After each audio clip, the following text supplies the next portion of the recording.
TVK chief Vijay CM కాకుండా అడ్డుకోవాలని తానెప్పుడూ ప్రయత్నించలేదన్నారు రజనీకాంత్. తాను party పెట్టి ఉంటే ఖచ్చితంగా గెలిచేవాడినన్నారు. ఇకపై రాజకీయాల్లోకి వచ్చే ఆలోచన తనకు లేదన్నారు.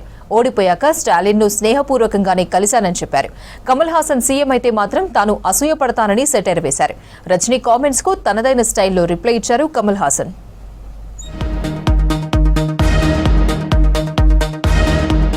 టీవీకే చీఫ్ విజయ్ సీఎం కాకుండా అడ్డుకోవాలని తానెప్పుడూ ప్రయత్నించలేదన్నారు ప్రముఖ నటుడు రజనీకాంత్. విజయ్ తమిళనాడు సీఎం కావడం తనకు సంతోషమే అన్నారు.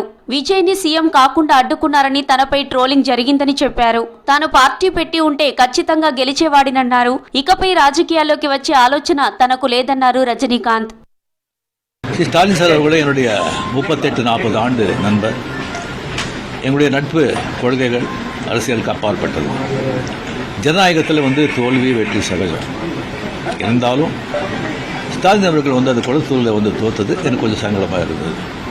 அதுக்காக ஒரு நண்பனுங்கிற முறையில் நட்பு முறையில் அவரை போய் நான் பார்த்தேன். அதுக்கு நான் எங்கள் விஜய் சிஎம் ஆகக்கூடாது, பவர் வரக்கூடாது, அதை தடுக்கிறதுக்கு ரஜினி அங்கே போயிருக்காங்க. మాజీ సీఎం డీఎంకే చీఫ్ ఎంకే స్టాలిన్ తో భేటీపై ఎలాంటి రాజకీయాలు లేవని క్లారిటీ ఇచ్చారు రజనీకాంత్. స్టాలిన్ తనకు మంచి మిత్రుడని అన్నారు. అసెంబ్లీ రిజల్ట్స్ తర్వాత డీఎంకే ఓడిపోయాక తాను స్టాలిన్ ను స్నేహపూర్వకంగానే కలిశానని చెప్పారు. సీఎం విజయ్ ను తనతో పోల్చడం సరికాదని చెప్పారు. విజయ్ సీఎం అయితే తానెందుకు అసూయ పడతానని ప్రశ్నించారు. కమల్ హాసన్ సీఎం అయితే మాత్రం అసూయ పడతానని సెటైర్ వేశారు రజనీకాంత్. కమల్ హాసన్ ஏதாவது முதலமைச்சர் தான் எனக்கு பரவாயில்ல வந்திருக்குமோ என்னமோ தெரியாது. அப்போ கூட வந்திருக்காது. கிடைக்காது, கிடைக்காம இருக்காது, கிடைக்காம இருக்குது, கிடைக்காது. ஸோ இன்னொன்று எனக்கும் விஜய்க்கு எனக்கும் விஜய்க்கு ஒரு ஜெனரேஷன் கேப், கிட்டத்தட்ட 25 இயர்ஸ் டிஃப்ரென்ஸ். நான் முதலையே சொல்லியிருக்கேன். நான் விஜயை நான் இதை கம்பேர் பண்ணிக்கிட்டா அது எனக்கு நல்லதில்லை, கெட்ட பேர். விஜய் என்ன பற்றி கம்பேர் பண்ணிட்டா அவருக்கு நல்லதில்லை.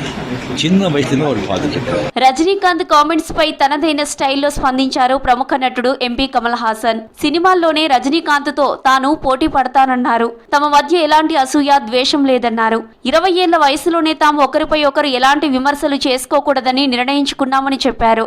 రజనీ తాను వేర్వేరు పంతాల్లో సాగుతూ స్నేహపూర్వక పోటీతోనే సినీ ఇండస్ట్రీలో రాణిస్తున్నట్లు తెలిపారు. సినీ రంగంలోనే కాకుండా ఒకవేళ క్రికెట్ లో ఉన్నా తాము ఇలాగే ఉండేవాళ్లమని చెప్పారు కమల్ హాసన్. அதனால புதியவர்கள்ங்கிறது புதுசு கிடையாது அரசியலுக்கு. சுதந்திரம் இந்தியா கிடைச்ச போது எல்லாருமே புதிய மினிஸ்டர்ஸ் தான்.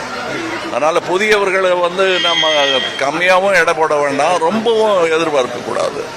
என்ன நடக்குமோங்கிறத பார்த்துக்கிட்டு நீங்க தானே ஓட்டு போட்டீங்க. అసెంబ్లీ ఎన్నికల ఫలితాల్లో టీవీకే పార్టీకి పూర్తి స్థాయి మెజారిటీ రాకపోవడంతో రకరకాల ఊహాగానాలు వినిపించాయి. డీఎంకే, అన్నా డీఎంకే కలిసి ప్రభుత్వాన్ని ఏర్పాటు చేస్తాయనే ప్రచారం సాగింది. మధ్య మార్గంగా రజనీకాంత్ ని సీఎం చేస్తారన్న ప్రచారం కూడా ఒక దశలో నడిచింది.